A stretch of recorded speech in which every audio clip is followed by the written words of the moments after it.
다 같이 기도하시겠습니다. 살아계셔서 저희의 모든 삶을 주관하시는 하나님 아버지 감사합니다. 어지러운 세상 가운데서도 저희를 믿음의 자리로 크리스천의 삶으로 인도해 주시니 감사를 드립니다. 또한 경기 총동문 신회를 통해서 큰 은혜를 주시니 감사를 드립니다. 오늘은 특별히 경기 총동문 신회가 온라인 공간을 통해 하반기 연합 세미나로 모임을 갖고자 하오니 오늘의 이 세미나 모임이 은혜 가운데 진행될 수 있도록 주님께서 저희를 축복하여 주시옵소서. 또한 오늘의 여러 가지 순서 가운데 63회 신우회를 통해 후배들에게 장학금을 전달할 수 있는 후배 사랑을 실천할 수 있도록 인도해 주시니 참으로 감사를 드립니다. 장학금 수여를 통해서 후배 사랑의 모범을 보이게 된 63회 신우회를 축복하여 주시며 이러한 선행의 물결이 계속해서 넘쳐나는 총동문 신우회가 되도록 인도하여 주시옵소서. 오늘 장학금을 전달받는 두 형제를 위해서 간절히 기도합니다. 어려운 환경 가운데서도 신앙을 잃지 않고 학업을 이어가고 사회생활을 영위하고 있는 나이 어린 후배 형제 김하민, 김세민 형제를 주님께서 축복하여 주시고 어떠한 어려움이 있다 하더라도 저들의 앞날을 주님께서 눈동자같이 지켜주시오며 그들의 앞날을 책임져 주시기를 간절히 소망합니다. 강사 목사님이신 이도영 목사님을 통해 전해지는 세미나의 복음의 메시지가 듣는 모든 신우동무들에게 신앙 회복 및 신앙의 성장에 큰 씨앗이 되도록 인도하여 주시옵소서. 하나님 아버지, 경기 총동문 신우회를 위해서 기도합니다. 28년 동안 면면이 이어온 경기 총동문 신우회가 크게 활성화되고 총동문 신우회를 통해 믿지 않는 많은 동문들이 하나님 손길에 닿을 수 있도록 주님께서 인도하여 주시옵소서. 특별히 국내 여러 교회를 위해 목회 사역하시는 동문 목회자님들과 나라밖 지구촌 곳곳에서 복음 전파를 위해 헌신하시는 동문 선교사님, 특별히 최호진 선교사님, 이찬호 선교사님을 비롯한 많은 선교사님들의 사역을 주님께서 이끌어 주시고 귀한 믿음의 열매가 맺어지도록 축복하여 주시옵소서. 아버지 하나님, 코로나로 인한 어려운 시대임에도 총동문 신우회의 부흥을 위해서 애쓰고 있는 박윤채 회장, 신강원 총무, 김대만 협동총무를 비롯한 총동문 신우회 임원진에게도 그 노고를 주님께서 기억하시고 노고가 헛되지 않도록 주님께서 채워주시고 축복하여 주시옵소서. 이제 2021년 하반기 연합 세미나 모임의 시작이 오니 마치는 시간까지 주님 홀로 영광 받으시오며 은혜 받는 시간 되시기 원하오며 모든 말씀을 예수님 이름 받들어 간절히 기도드렸사옵나이다. 아멘. 이어서 세미나 시간 가지도록 하겠습니다. 오늘 강사 목사님 잠시 소개해 드리겠습니다. 이도영 목사님이십니다. 경기도학교 모교 83회 졸업생이시고요. 지금 현재 더블업스 봉산교회에 심우하고 계십니다. 젊은 목회, 그 다음에 말과 함께하는 목회를 위해서 굉장히 많은 노력을 해주시고 계신 분으로 알고 있습니다. 오늘 말씀을 통해서 또 저희들도 또 도전받고 또 함께 또 실천할 수 있는 이런 또 실천에 다짐을 하는 그런 시간이 되었으면 좋겠습니다. 오늘 이도영 목사님께서는 복음의 공공성과 마을 목회라는 주제를 가지고 저희들에게 말씀 나누어 주시겠습니다. 네, 반갑습니다. 대부분 선배님들이실 것 같은데요. 이렇게 초대해 주셔서 감사하고요. 저도 경기 후배인데 총동문회 신우회가 있는 걸 잘 알지 못하고 있다가 김대만 목사님을 통해서 이렇게 소개를 받게 되었습니다. 더군다나 이렇게 귀한 자리에 초대해 주셔서 복음의 공공성과 마을 목회에 대한 이야기를 할 수 있도록 자리를 마련해 주셔서 진심으로 감사를 드립니다. 이 자리에서 이 복음의 공공성과 마을 목회에 대한 이야기를 하는 게 어떨지는 잘 모르겠습니다. 근데 어쨌든 초대를 했으니까 제 나름대로 한국교회에 대한 고민을 하고 또 개척을 하고 나서 어떤 실천들을 했는지에 대해서 그냥 가감 없이 좀 말씀을 드리도록 하겠습니다. 저는 그 안산에 동산교회라고 있습니다. 제가 이제 개척할 당시 아마 한 17,000명 정도 출석하는 그런 교회였는데요. 이 교회에서 그 큰숲운동이라고 하는 운동을 하면서 분립개척을 했습니다. 저는 4번째 분립개척을 한 교회인데요. 김인중 목사님께서 이 강북에 있는 좀 규모가 있는 교회였는데요. 그 교회를 추천해 주셨어요.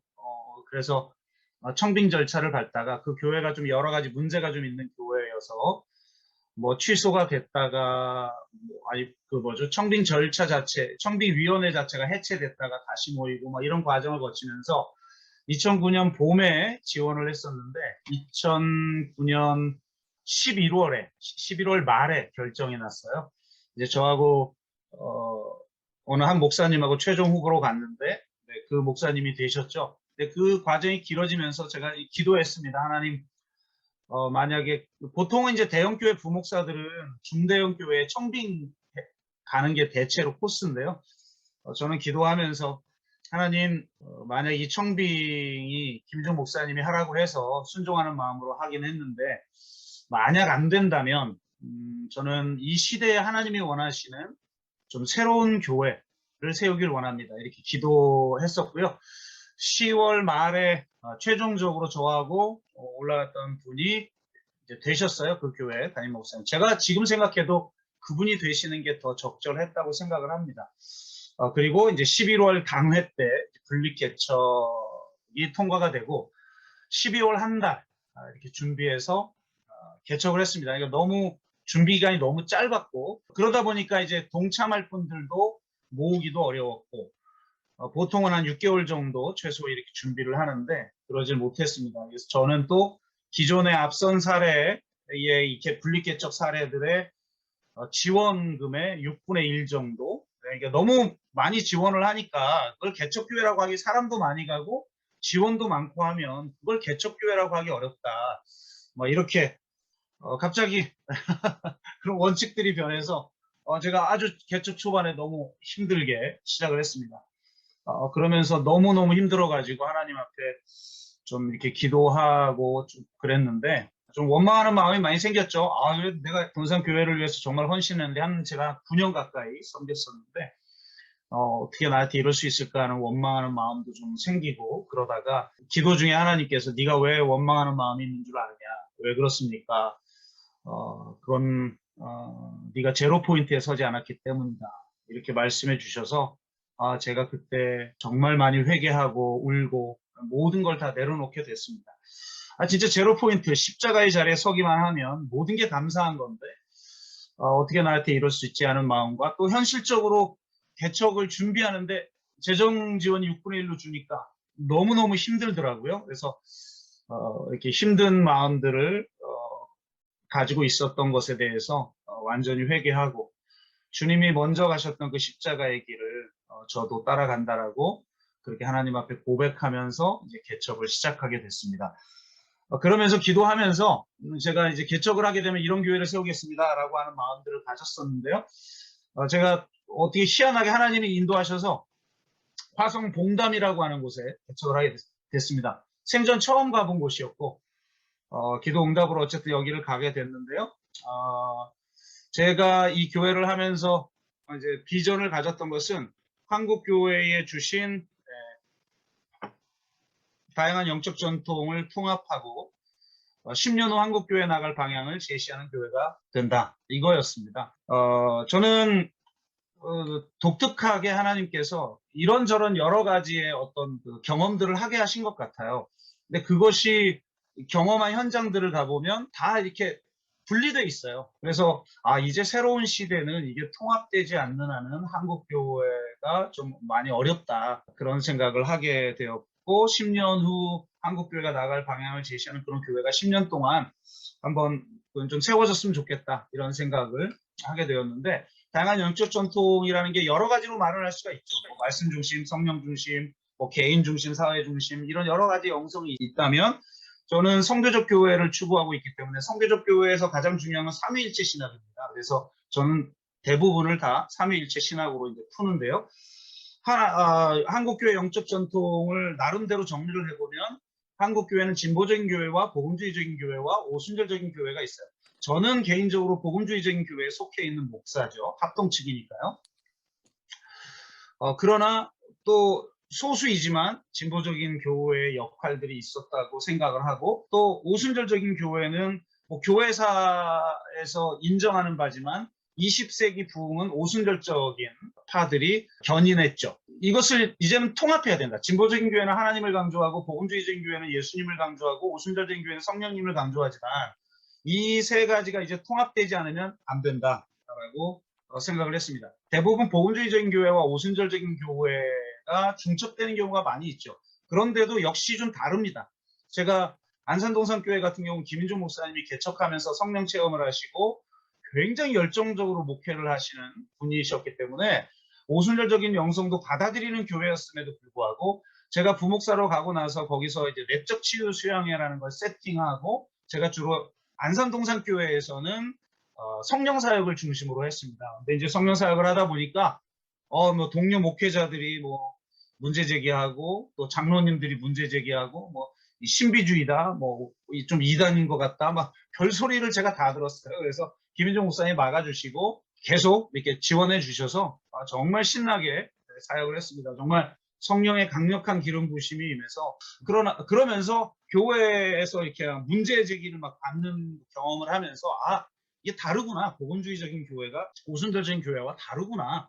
이런 것들을 생각했고 진보적인 교회는 더 말할 나위가 없고 그런데 이제 새로운 시대는 이 세 가지가 통합되어야 된다고 생각을 했습니다. 다 장단점이 있죠. 이 장단점에 대해서는 제가 다 일일이 말씀드릴 수가 없습니다. 그래서 마지막에 소개하는 책을 이렇게 좀 보시면 될 것 같고요. 이것이 통합되어야 되고 그럼 10년 후 한국교회가 나갈 방향을 제시하는 교회. 그때도 제가 한국교회에 대한 위기감을 굉장히 강하게 느꼈어요.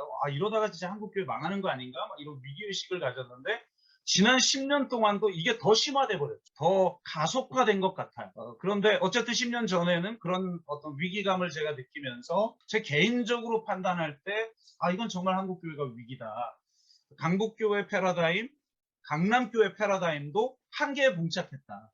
그러면 이제 한국교회 나갈 방향은 뭐냐? 그럼 내가 10년 동안 하나님께서 어떤 교회를 세우기를 정말 원하시는가?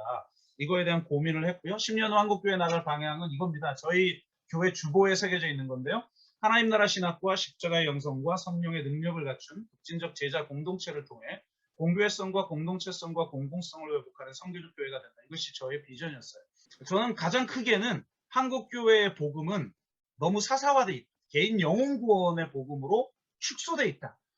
이게 틀린 건 아니죠. 성경이 그걸 이야기하고 있으니까. 그러나 성경은 그것만 이야기하지 않고 있죠. 더 엄청난 이야기, 거대한 하나님의 구원의 이야기가 성경에서 선포되고 있는데 기록되어 있는데 우리가 그것을 잊고 살았다는 겁니다. 그래서 저는 하나님 나라 신학과 십자가 영성 성령의 능력을 갖춘 독진적 제자 공동체를 통해서 이 공교회성과 공동체성과 공공성을 회복하는 성교적 교회가 돼야 된다. 뭐 하나하나 뭐 설명할 거는 많이 있겠지만 이번에 뭐 코로나 터지고 나서 카톨릭 같은 경우는 지난 200년 동안 한 번도 멈추지 않았던 미사를 동시에 멈추고 카톨릭발 코로나 전염 확진 사태 뭐 이런 거 한 번도 나온 적이 없지만 개신교는 뭐 온갖 곳에서 확진자가 발생을 하면서 전 시민의 지탄을 받았고 그럼에도 불구하고 뭐 엉뚱하게도 뭐 종교 탄압이라든지 뭐 그렇게 볼 수 있는 면도 없지는 않겠으나 그렇게 받아들일 때 일반 공론장에서 시민사회에서 그리고 일반 시민과 국민들이 도대체 교회를 어떻게 바라볼 것인가에 대한 시각이 거의 전무했고 그러다 보니까 각자 속여 오른 대로 행한 것이 아닌가 이러면서 우리가 정말 이제는 이 공교회성을 회복하지 않으면 안 되겠구나. 교회끼리도 뭐 각자 도생하는데요. 서로 경쟁하고 뭐 오징어 게임에서 기독교인이 비판적으로 좀 나왔다 이러면서 비판하던데 제가 볼 때는 교회 내 환경이 오징어 게임인걸요. 그런 현실은 외면하면서 밖에서 기독교를 부정적으로 보고 있다는 것만 비판해가지고는 새로운 대안을 마련할 수가 없다. 이렇게 생각을 합니다. 근데 이거는 이제 제가 한 개의 교회로서 이 부분에 대해서는 뭐 자세히 말씀드릴 처지는 아니라고 생각합니다. 그래서 제가 저희 교회에서 진짜 고민을 주로 했던 것은 이 공동체성과 공공성을 회복해야 된다.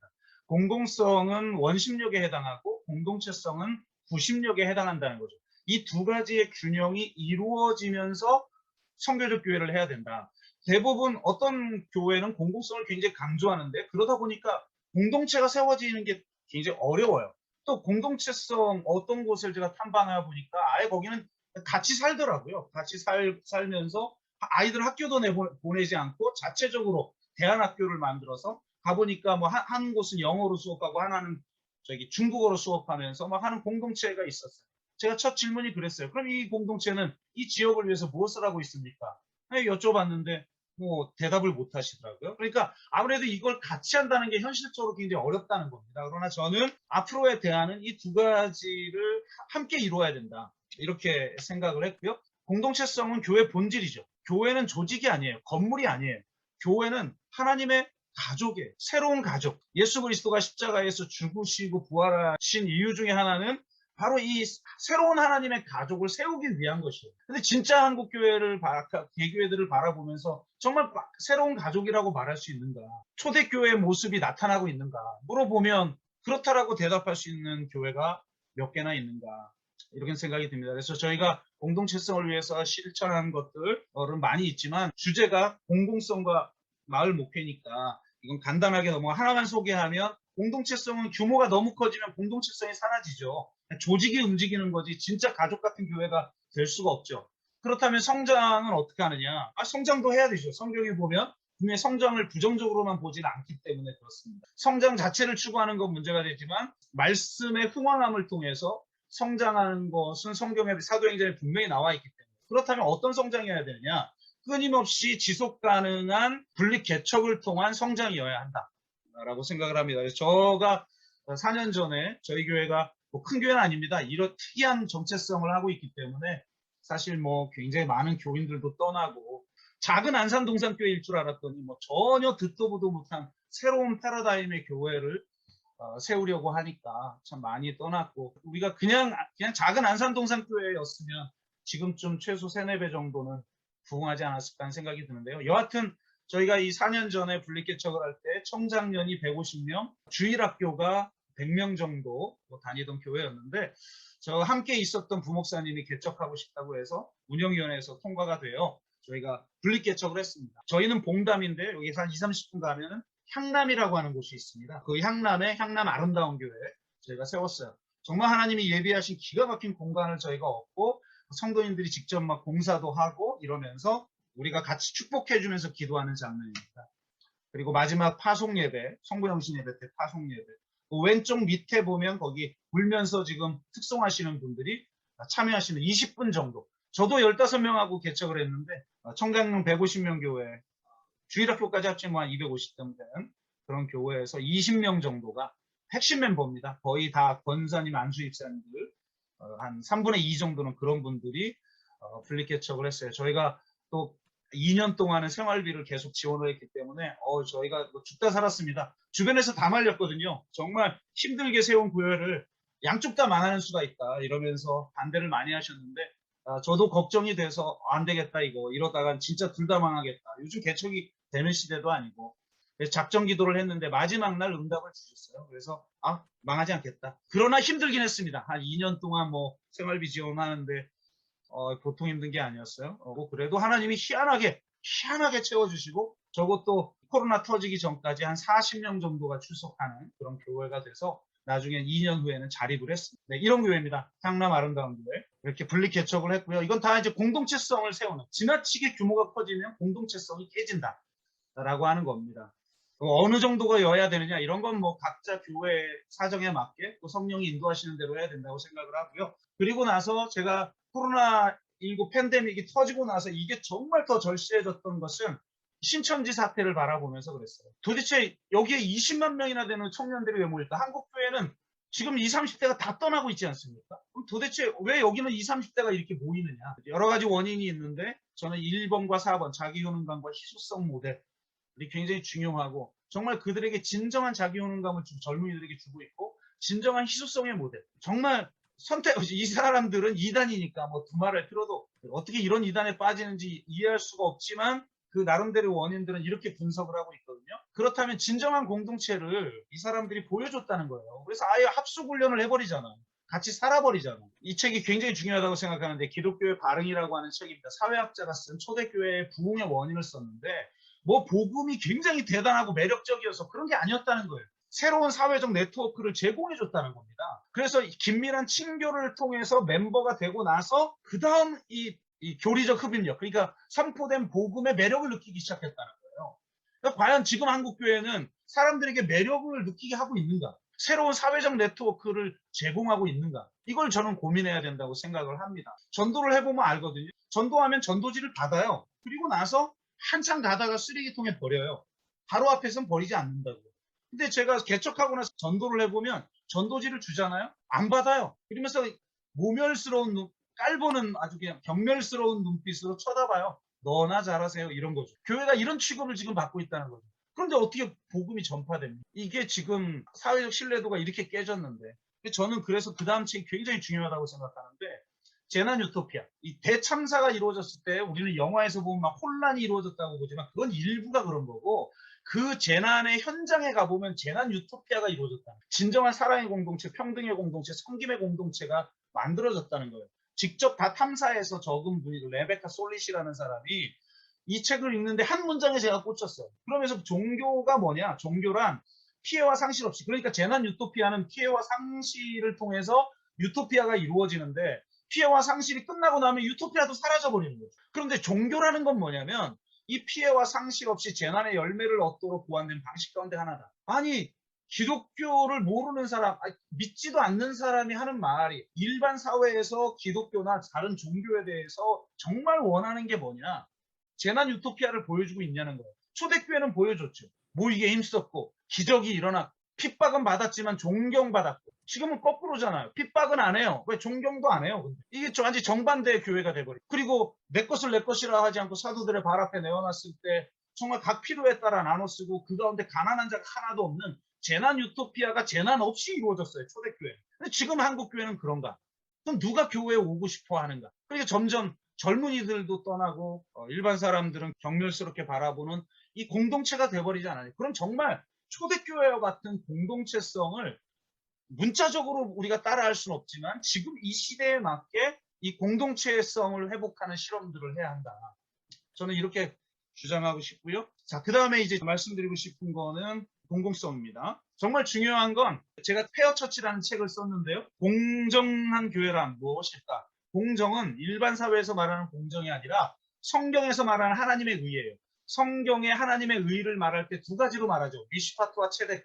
우리가 그 공의를 물같이 정의를 하수와 체르게 하라 이 말에 두 개가 나오고 사도 바울이 로마서에서 하나님의 의가 로마서의 핵심 주제잖아요. 로마서의 그 하나님의 의를 변증하기 위해서 아브라함이 믿음으로 의롭다 여김을 받았다라고 할 때 그 의가 체데크예요, 원어는. 그러니까 성경에 보면 하나님의 의가 미시파트와 체데크. 저는 이걸 공평과 정의라고 말을 하는데요. 영어로 굳이 나누면 righteousness와 justice. 이 justice는 세상에서 말하는 정의가 아니라 하나님의 그 급진적 사랑이 공동체적으로, 제도적으로, 사회적으로 실천되는 것. 이게 justice죠. 신약으로 말하면 나중에 온 사람에게도 동일한 품삯을 주는 그 포도원 품꾼 같은 하나님의 사랑. 이 은혜 때문에 우리가 구원을 받는 거죠. 그냥 자격이 없는 우리를 거저 구원해 주시잖아요.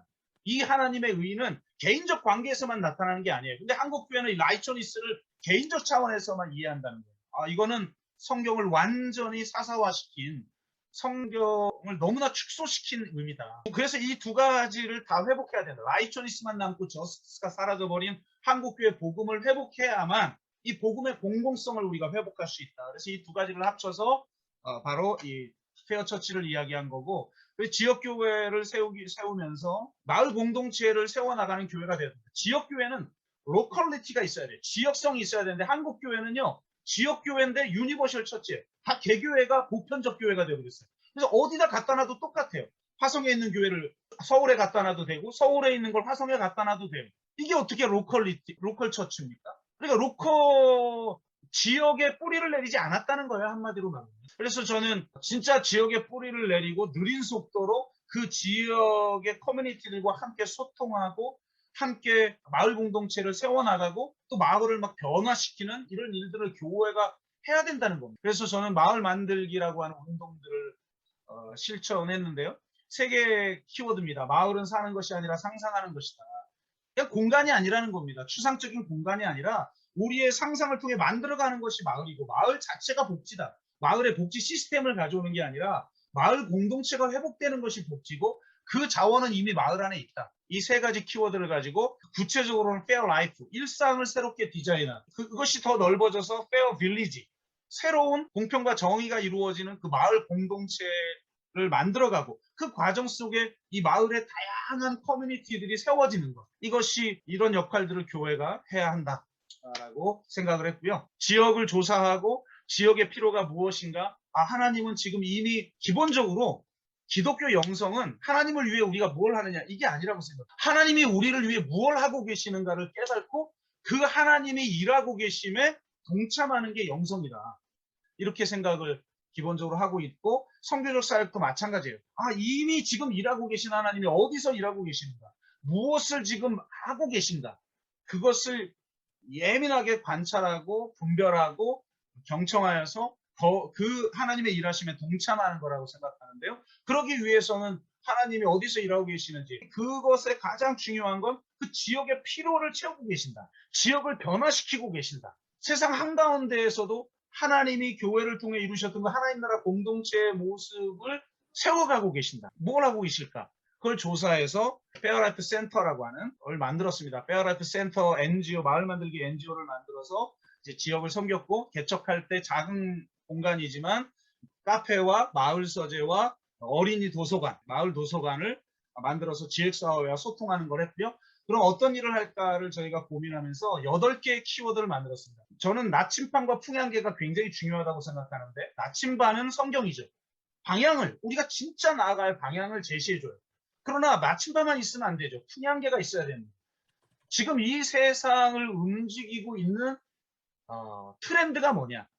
그 트렌드를 하나의 단어로 키워드로 잡아낼 수 있어야 된다고 생각을 하고 왜 그러냐면 그 일을 하나님이 하고 계시기 때문입니다. 그래서 저희는 8개의 키워드를 붙들었는데요. 함께 짓는 공간, 공간이 너무나 중요하다는 거죠. 그 다음에 공정무역, 문화예술, 나눔과 환대, 공유경제, 사회적 경제라고 하고요. 배움, 그리고 생태, 플랫폼이라고 하는 8개의 키워드를 가지고 했는데요. 함께 짓는 공간은 저희가 2013년에 이제 교회가 좀 성장하고 나서 더 본격적으로 지역을 섬기기 위해서 10층으로 이전을 했는데 예배 드리고 났더니 한 집사님이 저를 잠깐 보자고 그래서 왜요? 그랬더니 하나님이 이 동네에서 가장 높은 곳으로 이 교회 공간을 옮길 거라고 저희가 응답을 주셨대요. 그래서 깜짝 놀랐는데 그때 그냥 마음으로만 가지고 있었는데 이 동네에서 제일 높은 공간이 10층에 있는 이 건물이 가장 높은 상가여서 이 건물 10층으로 하나님이 보내실 것 같다고 그러셔서 그러냐고 마음만 새기고 있었는데 정말 1년 후에 저희가 10층으로 이전을 하게 됐습니다. 기적같이 옮기게 됐고요. 매체가 메시지다. 공간 자체가 성례다. 공간에 어떻게 하나님 나라의 가치를 담을 것인가. 많은 교회가 카페 다 있죠. 근데 교회 건물 안에 있어요. 누가 옵니까? 지역 주민들이 안 와요. 카페 교인들만 이용합니다. 그런 카페가 아니라 정말 세상 한가운데 있는 카페, 그러면서 지역 주민과 소통하되 하나님 나라 가치를 담아낼 수 있는 공간이 돼야 되는데 그러려면 생태 협동 공유가 돼야 된다. 이 공간, 교인들한테 막 그런 말씀 드렸어요. 우리 교회 짓는 거 아니다. 이 지역에 공유 공간을 짓는 것이다. 교회 짓는다 그러면 다 반대합니다. 사람들이. 도서관 짓고 체육관 지으면 다 좋아하죠. 왜? 공유 공간이니까. 그래서 이 지역의 공유 공간이 돼야 된다. 열려있는 공간, 그런 공간이 돼야 된다. 생태의 가치를 실현하기 위해서 버리지 않고 그것을 업사이클링 통해서 교인들이 직접 막 이렇게 자르고 붙이고 해서 또 같이 협동해가지고 공간들을 만들고, 물론 전문가가 있었죠. 전문가가 할 수 있는 건 우리가 할 수 없지만 그 외의 것들은 우리가 직접 하자. 그래서 권사님이 막 이렇게 쓰레기 봉투 뒤집어 쓰고 막 이런 일을 하면서 이렇게 직접 청소하시고 이러면서 만든 공간이 카페입니다. 페어라이프 센터 공간이고 카페 공간이고 반대편에서 보면 이런 공간이고요. 딱 뜯어가지고 따닥따닥 붙인 그런 거고 밑에 층에 3층에서 가지고 올라온 걸 리모델링 해가지고 다시 붙인 제작한 겁니다. 예배당 공간이고요. 새벽 예배는 이렇게 보이고, 그래서 저희가 작년에 화성시가 공적 공간은 많이 있죠. 그런데 민간인들이 세운 공간인데 지역사회의 공유 공간으로서 역할을 하는 그런 단체들을 지정해서 인증해주는 제도를 만들었어요. 처음으로 화성시가. 그래서 화성시 지정 공유단체를 만들었는데 저희가 화성시 제1호로 지정이 됐습니다. 그만큼 이제 화성에서는 저희 공간을 인정해주고 계시는 거죠. 그리고 저희 나름대로는 이제 코하우징 운동을 하려고 하는데요. 같이 살자 공동체가 우리 교회 식구 전체는 다 같이 못하더라도 또 자원하는 사람들, 헌신한 사람들이 모여서 진정한 공동체를 한번 세워보자. 그러면서 코하우징을 하려고 그랬는데 땅값이 너무 비싸가지고 못하겠더라고요. 그런데 놀랍게도 저희가 지역사회 주민들하고 시민단체들이 모인 자리에서 제 아내가 그런 농담을 했대요. 여기 공담이 이제 땅값이 너무 높아져가지고 안 되겠다. 우리 교회가 땅값 싼 곳으로 가서 다시 개척하고 그 개척한 공간에 코하우징 공간, 공동체 주택이죠. 공동체 주택을 만들고 지하로는 뭐 예배당 공간을 만들고 새로 좀 개척을 해야 되겠다. 사실 농담이죠. 우리 마음대로 이게 되나요? 근데 그렇게 농담을 한 건데 지역 주민들이 이렇게 말씀해 주셨어요. 안 됩니다. 더불어서 동산변 이곳 화성에 있어야 됩니다. 그럼 코하우징 할 수 있는 공간을 저희가 알아봐 드리겠습니다. 지역 주민들이 움직여가지고 정말 부동산에도 나오지 않은 공간을 알아봐 주신 거예요. 그래서 저희가 그러면 해볼 수 있겠다 하고 공동체 주택 전문가인 김호채 씨, 서울 이 사회주택 건축 대표인가 뭐 하시는 분이신 거예요. 알고 봤더니 가나안 교인이더라고요. 여러분 이 공적 영역에 가서 선한 일들을 하는 사람들을 만나보면요. 가나안 교인이 너무 많아요. 교회에선 자기 고민을 이게 어떻게 해볼 수가 없다는 거예요. 그래서 다 교회를 떠나고 각자 그냥 알아서 저는 선한 일을 하는 분들이 곳곳에 있는 걸 봅니다. 근데 저희 자체적으로 하기는 어려울 것 같아서 화성시가 함께 하자. 화성시 조례를 변화시키고 화성시에서 이런 역할을 하려고 하는 사람들이 함께 모여서 이 일들을 해보자. 그래서 시장 비서실장도 오고 뭐 아이쿠 이사장도 오고 또 지역 주민들도 와가지고 어떻게 그럼 이 화성에 이런 공동체 주택들을 만들어 볼까를 같이 논의하는 그런 자리가 있었고, 그럼 직접 한번 해볼 만한 사람은 모이십시오 했더니 이 정도 한번 해보겠다고 하는 사람들이 지역 주민 반, 저희 교인 반 정도가 모여 있습니다. 어쨌든 이게 지금 진행 중에 있는 거고요. 그 다음 공정무역, 성교적 교회에서 굉장히 중요한 질문은 그 교회가 그 지역에서 떠나려고 할 때 그 지역 주민은 그 교회가 떠났다는 것을 무엇을 통해서 아는가? 와, 이제는 시끄러웠는데 민원을 넣지 않아도 되겠구나. 이런 게 아니라 그 교회가 떠나면 여기 마을 공동체의 커뮤니티가 깨지니까 붙잡는 교회가 돼야 된다. 그게 진짜 로컬 처치가 아니냐. 저는 그렇게 생각하는데 그분들이 저희를 붙잡아 주셔서 굉장히 보람을 느꼈던 그런 일화라 소개를 한 거고요. 공정무역, 이 전체 8개 중에 가장 활성화된 거라고 할 수가 있는데요. 이거는 사실 영국에서 기독교인들이 시작한 거죠.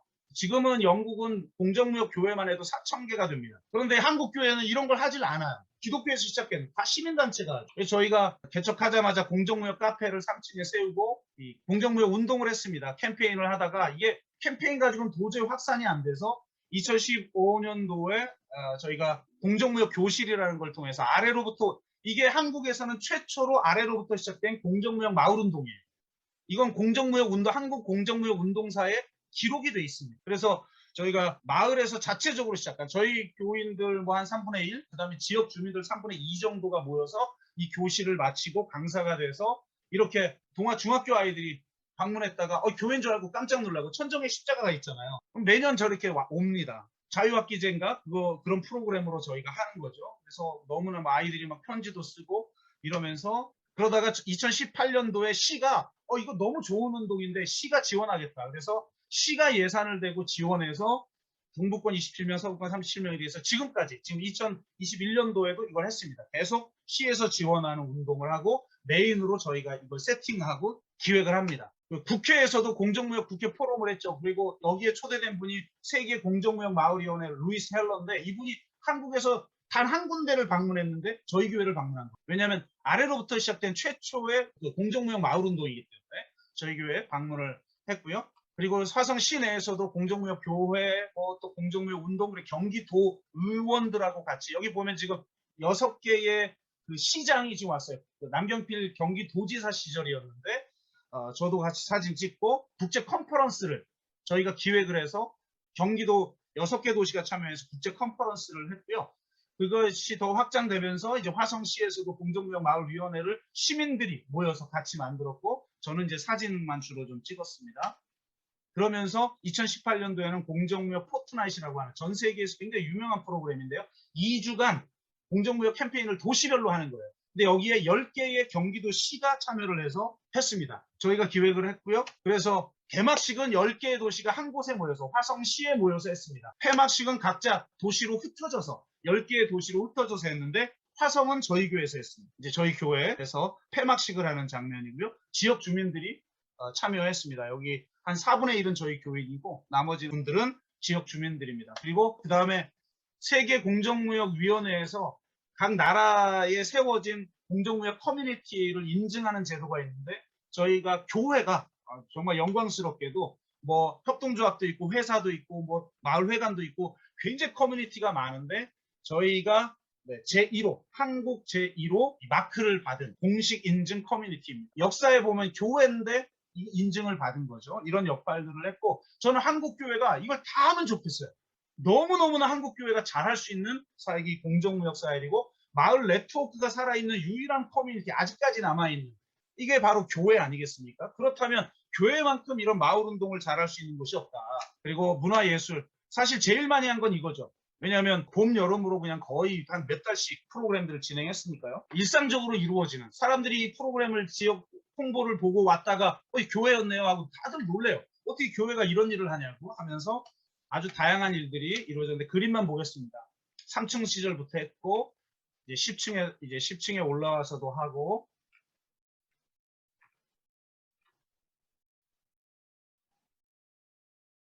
네, 이런 프로그램들을 한 거죠. 여러 같이 산 마을 디자인 학교 이런 식으로 하는데 최근 들어서 바뀐 건 뭐냐면 이제 지역에 뿌리를 내리기 시작하다 보니까 우리만 하지 않고 우리 지역사회에 있는 여러 커뮤니티와 같이 하는 거예요.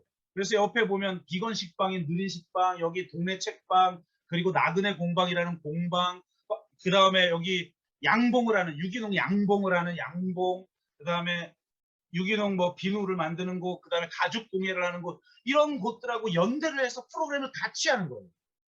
그러니까 마을 공동체가 막 회복이 되는 거죠.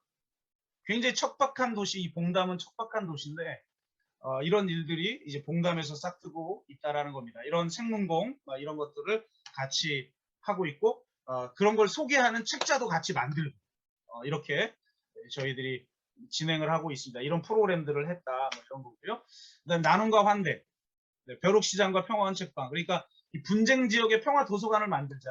총 대신 책을 이라고 하는 프로젝트를 저희가 하면서 이렇게 벼룩시장 하는 그런 장면인데 여기 수익금을 가지고 저희가 팔레스틴에 직접 하기는 너무 어렵더라고요. 팔레스틴에 가보니까. 그래서 팔레스틴의 YMCA에 저희가 기금을 드리고 평화도서관을 만들어 달라고 그렇게 말씀을 드렸고 매년 크리스마스 마켓을 통해 나온 수익금 동네 분들이 오셔서 이게 판매를 하고 그러면 이제 이 수익금을 가지고 동네 고아원에 매년 드렸습니다. 그리고 교인들에게 선물 아이들이 원하는 선물 명단을 받아서 가서 그 트리에 선물을 기증하면 그 선물을 그쪽 크리스마스 전날 그쪽 고아원 트리에 다 가져다 놓는 그런 프로그램을 매년 하고 이게 이제 전통이 쌓이다가 어느 때는 시리아 난민들이 너무 많았을 때는 시리아 난민을 돕는 선교사님이 계셨어요. 그 선교사님을 통해서 시리아 난민들을 돕는 일에 이 수익금을 쓰고 그런 일들을 했습니다. 네, 이게 매년 계속 이렇게 이루어지고 있고요. 또 이 제주도 난민 사태가 터졌을 때 기독교가 가장 이 이슬람 포비아가 있기 때문에 가장 이런 난민을 반대하는 운동들을 하는데 전부 가짜 뉴스죠. 그래서 오랫동안 난민 운동을 했던 공익센터 그 어필이라고 하는 이 제주도 난민 사태 때 굉장히 유명해진 공익법센터죠. 인터뷰 엄청나게 많이 했는데 기독교인이 놀랍게 아무도 알아주지 않을 때 난민들과 연결이 돼서 난민들을 돕는 사역을 지금까지 해온 분들에게 팩트 체크하자. 동네에서도 막 마을 맘카페 이런 데서 엄청나게 막 논쟁이 있거든요. 저도 올라가서 그 다 가짜 뉴스입니다. 제대로 알아야 됩니다 했다가 강퇴당해 버렸어요. 그러니까 와 이 맘카페 파워 굉장하더라고요. 그래서 우리가 지역 사회에 정말 제대로 된 정보를 좀 전달하자. 그래서 이분들 모시고 또 제주도의 난민들하고 여행 프로젝트를 청년부하고 같이 짰는데 여행 그 비행기 뜨는 날 태풍이 불어서 못한 게 정말 지금까지도 마음이 아쉬움이 있어요. 어쨌든 그런 나눔과 환대, 이 땅의 가장 연약한 자들에 대해서 환대하는 공동체가 교회인데 가장 혐오하는 공동체를 모습을 보여버리니까 교회가 지금 세상에서 지탄의 대상이 됐다는 거예요. 정말 남들이 다 혐오하고 배제할 때 교회가 그들을 품을 수 있는 그런 모습을 보여주지 않으면 안 된다.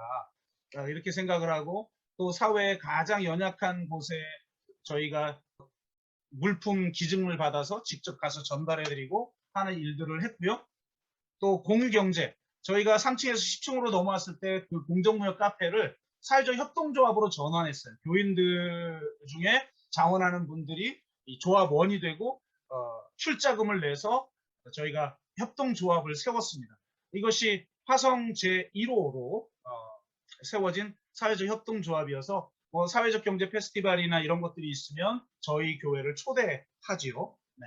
그래서 이렇게 했고, 교인들끼리도 한 1년간 청소협동조합을 만들어서 막 실험도 해보시고, 스스로 뭐 문을 닫았지만 좋은 실험이었던 것 같아요. 그래서 정말 그 금융위기 시절 사람들이 관심 갖기 시작한 게 사회적 경제거든요. 뭐 거대한 기업이 막 나가 떨어지는데 흔들리지 않았던 기업들을 보니까 사회적 기업. 저기 스페인의 몬드라곤 공동체라든지 이탈리아의 볼리오냐 지역의 공동체 그 기업이라든지 저기 캐나다의 데잘댕 은행, 밴쿠버에서 제 3위 은행인데 협동조합 은행이거든요. 금융위기에 흔들리지 않는 거예요. 그래서 이 사회적 경제에 대해 사람들이 관심 갖기 시작했고, 이것이 교회가 제시하는 경제적 대안 모델 중에 하나다. 이렇게 생각해서 저희가 그런 걸 사회에 좀 보여줘야 한다. 그래서 세운 것이 바로 사회적 협동조합이었던 것입니다. 그리고 배움, 대안학교를 세우고 싶었지만 세울 수 없었기 때문에 저희가 했던 것은 토요일만 예술학교를 만들자. 그래서 경기문화재단에서 하는 곳에 저희가 공모를 해서 받아내서 첫 해가 2,600만 원인가, 두 번째 해가 이제 한 4천만 원 정도를 받아서 1년 동안 대안학교를 실험해 본 거예요. 그래서 이 지역 주민 아이들 모아서 한 3분의 1 정도, 대체로 무슨 행사를 하면 그렇게 되는 것 같은데요. 교회가 학생들이 3분의 1, 그 외에 안 믿는 아이들이 한 3분의 2. 예수 얘기 한 번도 안 하죠. 그냥 하는 거예요. 저희가 하나님 나라 가치라고 믿는 가치대로 대안학교를 만든 거예요. 진짜 성경에서 말하고 있는 하나님 나라 가치가 무엇이고 하나님 나라 가치가 실현되는 교육은 어떠해야 하는가. 당장 여기만 해도 이 뮤지컬 배우인데요. 왼쪽에 있는 친구가 어떻게 이거 할 때 마침 저희 교회 등록을 했어요. 이거 하고 나서 또 떠났어요. 그러니까 하나님이 뭔가를 주실 때는 사람을 보내시더라고요. 근데 이 친구가 하면서 별아이들이 다 오니까요. 저희 주변에 1, 2, 3, 4단지가 다 임대 아파트거든요. 그러다 보니까 할머니하고 혼자 사는 아이들도 있고 별아이들이 다 있어요. 그런 아이들이 모이다 보니까 안 되죠. 안 되니까 교사들이 뭐냐면 이거 나중에 돈을 지원받은 거니까 결과물도 있어야 되는데 되는 아이들만 대고 합시다. 막 이러는 거예요. 그래서 기독교는 그런 것이 아니다. 빌 게이츠가 말하던 한 명이 뭐 몇만 명 먹일 수 있는 그게 기독교 가치입니까? 혼자 잘난 사람이 10걸음 나아가서 뒤처진 사람 먹여 살리는 게 기독교 가치인가요?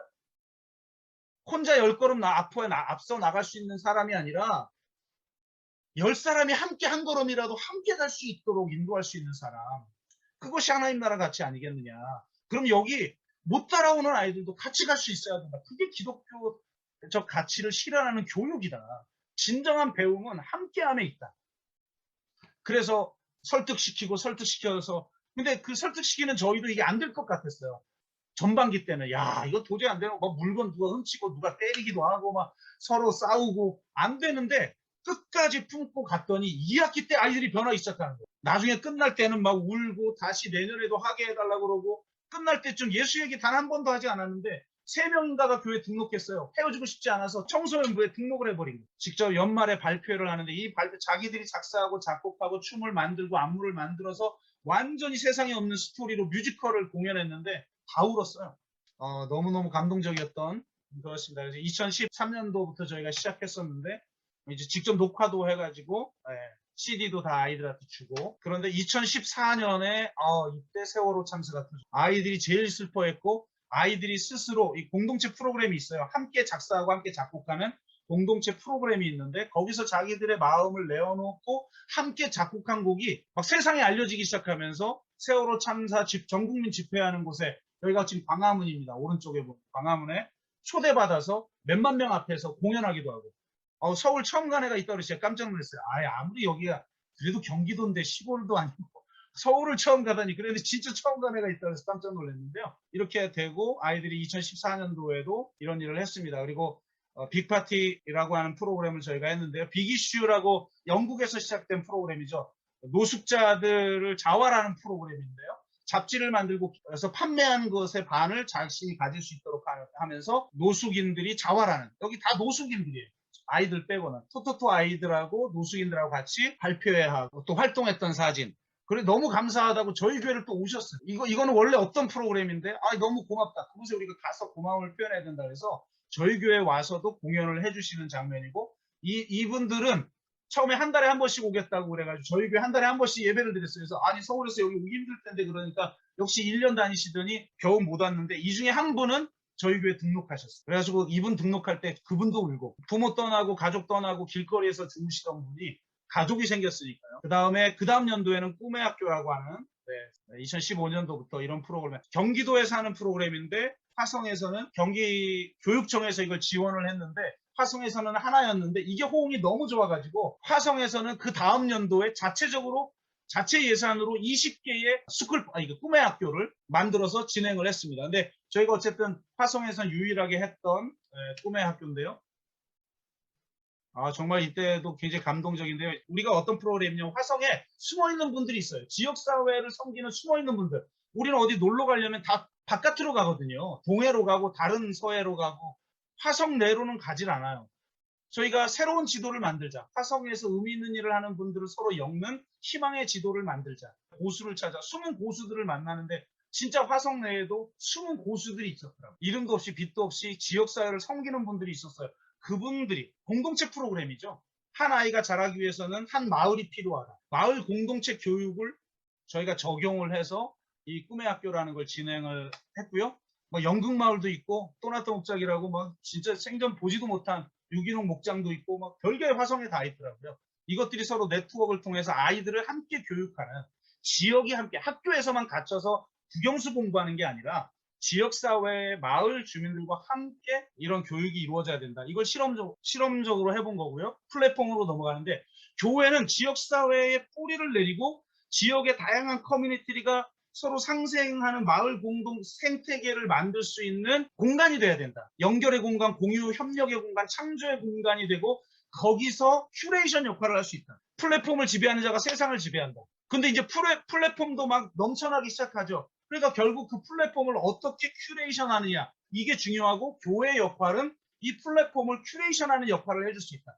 교회가 가장 잘해요. 시민단체도 이렇게 못해요. 왜냐하면 교회는 다양한 인적 자원과 지역사회 네트워크가 있기 때문에 저는 하여튼 지역사회에서는 지역활동을 가장 잘할 수 있는 곳이 교회다. 이렇게 생각합니다. 그래서 큐레이션을 하는 역할들을 저희가 그동안 해왔고요. 그러다 한 5년 지나고 6년 차 되면서 서서히 마을이 움직이기 시작해요. 진심으로 하는구나. 저 전도하려고 하는 게 아니었구나. 그걸 진심으로 받아들이기 시작하면서 먼저 손 내밀기 시작하면서 동학국 요리국 무슨 연구소에서 와서 할 수 있습니까? 환경운동연합에서 수반내 양성과정 좀 할 수 있습니까? 이러면서 이 교회 공간이 그런 다양한 커뮤니티가 서로 연결되는 공간으로 사용되어졌다라는 겁니다. 각 도시마다 다 있는데요. 화성의제 20이라고 민관 거버넌스예요. 관에서 예산을 내지만 일은 민이 하는 그런 의제 20일이 각 도시마다 다 있는데 화성의제 20일이 저희를 찾아와서 우리가 이 정도 예산이 있는데 같이 일하자. 저희가 돈이 없지 과오가 없냐 이러면서 이분들하고 같이 프로그램을 했는데 제 첫 번째 프로그램 때는 위에 2개 아래 4개 총 6개 중에 저희가 처음이니까 처음 3개는 저희 교회에서 합시다. 오케이 해가지고 그 다음 연도부터는 다 흩어져서 화성 지역의 전체가 흩어져서 했고요. 이때 3개는 저희 교회에서 했습니다. 덴마크가 세계 행복도시 연속 1위인 이유에 대한 이야기를 엄청난 도전이 됐고요. 최병석 목사님 쓰레기 시멘트 문제 정말 충격적이었고 그리고 그 다음 연도에 했던 거 보시면 여러 개가 있는데 이게 다 흩어져서 하죠. 보면 만세 작은 도서관, 화성시 에코센터, 우리 페어라이프 센터, 그 다음에 마을협의회 이렇게 좀 나누어져서 이런 일들을 했고요. 이런 사역들을 계속 지역사회와 같이 하고 저희 공간에 마을 활동가들 워크숍도 저희 공간에서 이렇게 하고 여러 프로그램이 진행되는데 저희 공간에서 이렇게 진행된 겁니다. 2016년도에 통계를 내봤어요. 2016년 가을에 20개 주간 소그룹 워크숍이 이루어졌고 마을 공동체 교육 프로그램이 200개 정도가 이루어졌고 카페 일반 사용자가 1000명, 대관에서 여러 프로그램들을 진행하셨는데 2000개. 이런 작은 교회, 150명 충장년 출석하는 그런 작은 교회지만 이런 일들을 해냈다는 거예요. 그러면 지역에 있는 다양한 교회들이 깨어 있다면 교회들만 연합해서 이런 일들을 각자 교회가 하고 또 연합해서 이런 일들을 한다면 한 도시를 그냥 뒤집어 버릴 수 있다고 생각을 해요. 이런 작은 교회도 이 정도 일을 한다면, 그리고 공적 이슈는 너무 큰 충격이어서 저희가 사회선교부를 만들어서 저희가 1년에 한 번씩 찾아가서 음식을 해서 같이 예배드리고 하는 역할들을 매년 해오고, 또 이렇게 여러 가지 교회 사역도 같이 하고 방청객하고 대화하는 시간, 간담회 시간이 있거든요. 교회에서 공연을 하셔서 그런지 갑자기 이분들이 신앙 얘기를 하는 거예요. 그래서 8분 중에 6, 7분은 기독교인이었어요. 코로나19 이후 시대의 공공성이 굉장히 중요하다고 저는 생각하는데, 제가 코로나19 이후 시대와 한국교회 과제에서 책을 쓰면서 코로나19 팬데믹이 발생하면서 한국교회가 더 위기다. 한국교회 위기가 더 가속화됐다. 이거 정말 큰일 났다라고 생각하면서 책을 썼어요. 그러면서 이 코로나19 팬데믹은 이 문명사적 전환이라는 도전을 우리에게 주고 있는데, 이 세상이, 그리고 이 사회가 그 도전 앞에 제대로 반응하지 못하면 이건 큰일 난다. 특히 교회가 이 코로나19 팬데믹을 통해서 하나님이 우리들에게 주는 메시지를 보지 못하고 온라인 예배가 주일 성순이 아니네 막 이런 걸 가지고 논쟁하는 차원 수준 가지고는 이제 미래를 대비할 수 없다. 이 책을 쓰면서 제목을 그렇게 달았어요. 한국교회 공교회성과 공동체성과 공공성을 회복하지 않으면 망한다. 그중에서 이 복음의 공공성을 상실한 한국교회가 이 복음의 공공성을 반드시 회복해야 한다. 그러면서 제가 8개의 키워드 중에 하나로 생태를 이야기했는데, 코로나19 팬데믹은 이제는 세계 중에 하나다. 제가 이걸 만든 거는 이렇게 전도에 관한 책 중에 자연적 교회 성장이라는 게 있어요. 자연적 교회 성장이라는 쓴 분이 영성의 3가지 색깔이라는 거를 책을 냈어요. 하나님은 녹색, 창조주 하나님이니까. 예수님은 피 흘려 죽으셨으니까 빨간색. 하나님의 의의를 드러내기 위해서 죽으셨으니까 빨간색. 성령님은 파란색. 이렇게 만든 거예요. 근데 저걸 왜 개인에게만 적용하지? 저거는 하나님 복음의 공공성 차원에서 적용해 보면 이 세상을 향한 3개의 키워드를 이야기하고 있는 것이다. 이렇게 공적 차원에서 적용을 했어요. 그래서 생태, 정의, 평화라고 하는 3개의 키워드.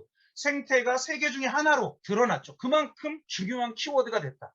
개인 영혼만 구원할 게 아니라 이 지구를 구원해야 할 청지기적 사명을 감당하지 않으면 안 된다. 그래서 저희 교회가 사역했던 것만 보면 이제 생명돌봄이라는 새로운 패러다임의 전환이 있어야 되고, 그 중에서도 지구 차원에서의 돌봄, 그다음에 마을 차원에서 돌봄, 한 개인, 사람에 대한 돌봄이 있어야 된다. 이제 저희 카페를 무포장 가게, 제로 웨이스트 카페로 전환을 했고요. 공유 냉장고, 공유 찬장, 공유 쌀떡, 그릇 도서관, 텀블러 도서관을 설치했습니다. 특히 공유 도서관은 저희가 10주년 기념 예배, 코로나 팬데믹 가운데에서도 기념 예배를 드리면서 대부분의 헌금은 저희가 절기헌금이나 이런 특별헌금은 다 이웃을 돕는 데 섬겼는데, 이번에는 냉장고를 하나 삽시다. 그래서 공유 냉장고를 만들어서 이 교회 로비에 설치를 했습니다. 여기에 수많은 사람들이 베풀고 싶은 음식을 넣으면 지역 주민 아무나 가져갈 수 있는 그런 공유 냉장고를 만들었는데요. 이걸 통해서 많은 섬김과 나눔이 이루어졌습니다. 텀블러 도서관, 그다음에 무포장 가게에 저희가 공식적으로 라인업이, 전국에 있는 여러 개 가게들이 있는데 그 중에 하나 저희 페어라트 센터도 무포장 가게로 공식적으로 라인업이 되어 있습니다. 그리고 40일 사순절 기간 동안 탄소금식 캠페인을 전 교회가 진행을 했고요. 살림이라고 하는 기독교 환경교육센터가 있는데, NGO죠. 환경 NGO인데 거기서 지원해 주는 걸 가지고 저희가 진행했고, 사순절 끝나자마자 지구의 날 22일부터 6월 5일 환경의 날까지 약 40여일 동안에 마을에서 지구를 생각하는 한 걸음을 했는데요. 요즘은 다양한 도구가 있어요. 그래서 카톡 열린 오픈 채팅방에 이 프로그램을 올렸더니 화성 지역에 있는 사람들이 그 오픈 채팅방에 들어와가지고 나는 이런 실천하겠다, 이런 실천하겠다라고 하면서 다양한 실천들이 지역사회에서 아래로부터 자연적으로 올라오는데, 이걸 저희 교회 청년들하고 페어라이프 센터하고 같이 일을 했습니다. 그리고 저희 페어라이프 센터에서는 제로 웨이스트 샵, 쓰레기를 남기지 않는 그런 물품들을 판매하는 제로 웨이스트 샵을 만들었는데요. 이게 너무 좋아가지고 이번 올 봄에 처음 했던 건데 너무 좋아가지고 지금까지도 계속 오픈하고 있는 그런 겁니다. 마을 돌봄은 아이들 양가 부모들이 다 직장을 가고 나서 남는 아이들이 집에서 방치되어 있는 상황에서 교회는 이 마을 공동체 중에서도 안전한 공간의 역할을 해야 된다. 일반 주민들이 또 혹은 교인들이 안전하게 맡길 수 있는 그런 공간. 그리고 지금 이 자본주의 사회, 무한 경쟁 사회 속에서 이제는 돌봄의 가치를 회복해야 된다. 그래서 이 돌봄이 최고의 키워드가 될 것이다. 이후에 코로나19 팬데믹 이후에는 이 돌봄이라는 게 최고의 가치가 될 것이다. 돌봄 체제가 무너지니까 다 무너지잖아요. 방역 때문에. 그래서 이 돌봄의 가치가 얼마나 중요한가를 교회가 보여줘야 된다. 그래서 우리가 멘토링 사역을 했는데요. 동네 언니, 형이 아이들을 모아서 1대1, 1대2 멘토를 하면 어떨까 하면서 그 멘토링을 하고 여러 지원 시스템이 있습니다. 국가 장학금 시스템 안에도 이런 프로그램을 지원하는 시스템이 있어서 이 아이는 장학금을 받아가면서 이 일을 했어요. 팬데믹 상황에서. 그리고 집밥학교, 교회 내에서 마을 돌봄 집밥학교라는 걸 해서 아이들을 모아서 점심을 대접하고 부모님들이 오기 전까지 프로그램을 통해서 돌봐주는 그런 프로그램이었고, 이게 방역 지침이 높아질 땐 모일 수 없어서 교인들에게 신청을 받아서 각 집에 초대하는 걸로, 그래서 각 집에 초대를 해서 거기서 프로그램을 진행하는 걸로 이렇게 집밥학교를 하면서 마을 공동체가 아이들을 함께 돌봐야 한다. 이런 마을 돌봄 시스템을 다양하게 만들어내는데 교회가 모범을 보여야 된다라고 생각했고요. 이웃 돌봄이라는 건 우리 지역에서 가장 소외된 이웃은 누군가? 화성에는 외국인 노동자가 많은데 그중에서 미등록 외국인 노동자. 우리가 보통 불법 체류자라고 하는 사람들이죠. 한국에 40만이 있는데 이 방역 시스템에서 제외된 사람들, 마스크를 살 수가 없어요. 증이 없으니까. 그런 분들에게 저희가 마스크를 만들어 드리자. 그래서 마을 캠페인, 마스크 만들기 캠페인을 해서 교회에서 방역 지침을 지키면서 만들었고, 생활용품을 만들어서 대구에 있는 장애인교회, 밀양농아협회라고 어느 목사님이 여기도 사람 없어요, 부족해요. 그래서 하고, 이천에, 그 다음에 인천에 이렇게 확장되는, 섬김이 확장됐고, 저희 내부적으로는 미등록 노동자들을 섬기는 그런 캠페인을 했는데요. 이런 일을 한다고 오픈하니까 막 곳곳에서 이런 지원 물품, 아침에 일어나고 나면 교회 문 앞에 와보면 이런 것들이 와 있는, 이런 것들을 보면서 저희가 얼마나 많은 간증이 있는지 모릅니다. 근데 이분들한테 가져다 드렸는데 이분들은 신분을 노출하려고 하는 분들이 아닌데도 마스크를 못 쓰고 있잖아요. 지금 그냥 수건 쓰고 있죠. 그런 분들에게 생활용품과 마스크를 주니까 너무 고맙다고. 어떻게 교회가 우리들을 기억하느냐며, 사진 필요 없다고 그러는데 본인들이 찍어서 보내고 심지어는 직접 찾아왔어요. 옆에 다문화센터 대표, 그다음에 여기 바란 만세시장, 만세도서관, 바란에서 외국인 노동자를 섬기는 사역도 하시는 분인데 이분을 모시고 같이 왔어요. 인사하고 싶다 그러니까 모시고 와서 저희가 같이 인사하면서 어떻게 교회가 이런 일을 하십니까? 결코 잊지 않겠습니다. 이런 말씀하시고 이제 가시고 이런 일을 했는데, 코로나19 팬데믹이 터지고 나서는 더욱더 이 교회가 공교회성과 공동체성과 공공성이 회복되지 않으면 안 된다. 정말 이런 일들을, 이런 작은 교회만이 아니라 한국 교회 전체가 정말 이런 일들을 하고 또 복음 증거하는 것도 여전히 열심히 저희도 합니다. 그런 사역을 통해서 복음의 공공성을 회복하고 마을 목회가 좀 살아났으면 좋겠다. 이렇게 생각이 듭니다. 끝냈고요. 제 책 페어처치라고 하는 첫 번째 낸 책입니다. 왜 우리가 선교적 교회를 하는지, 왜 한국 교회가, 그리고 교회들이 페어처치가 되어야 하는지에 대해서 신학적 입장과 여러 활동들을 적어놨고, 이런 이야기만 하니까 사람들이 자꾸 저를 이상하게 봐요. 저 합동층 목사인데, 진짜 보수적인 목사인데, 그래서 제가 안 되겠다 그래서 제가 이제 영성에 관련된 제 하나님 뜨겁게 만났던 체험들, 그다음에 성자적 영성 차원에서의 통찰들, 그러면서 동시에 공공성을 실천하는 혁명가가 돼야 된다. 성자적 영성과 혁명가적 영성을 통합하지 않으면 이제 한국교회 희망이 없다.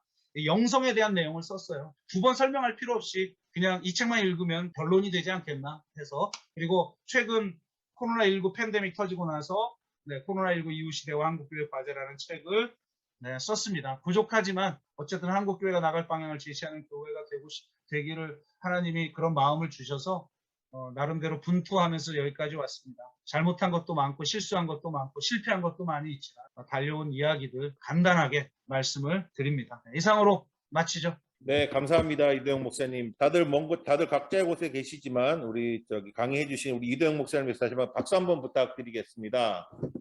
네, 고맙습니다. 네. 기도하겠습니다.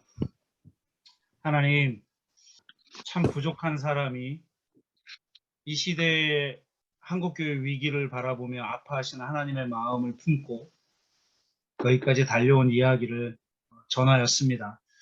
정말 이 시대에 한국교회가 어떤 방향으로 나아가야 할 것인지에 대해서 나름대로 기도하면서 신학적으로 정립하면서 또 다양한 아이디어를 가지고 분투했던 내용들을 전한 것일 뿐이오니 사회 곳곳에서 선한 영향력들을 끼치고 있는 우리 신우의 멤버들을 주께서 축복하여 주셔서 주님, 정말 하나님의 영광이 정말 땅에 떨어져 짓밟히고 있는 이때에 다시 한번 하나님의 영광을 회복하는 놀라운 일들에 우리 회원 한 분들 한 분들이 다 쓰임받게 하여 주시고, 무엇보다도 청동문 신우회에 또 더 많은 새로운 멤버들이 참여하고 또 젊은 기수들이 더 많이 참여하여서 정말 믿지 않는 사람들에게 예수 그리스도의 피 묻은 복음을 더 많이 증거할 수 있도록 주여 역사하여 주시옵소서. 또 모든 회원들 한 분들 한 분들 가운데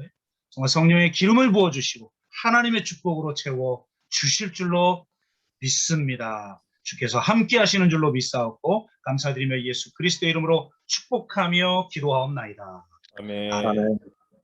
네, 감사합니다. 좋은 저녁 되시고 저희는 1월 신년회에서 뵙겠습니다. 감사합니다. 감사합니다.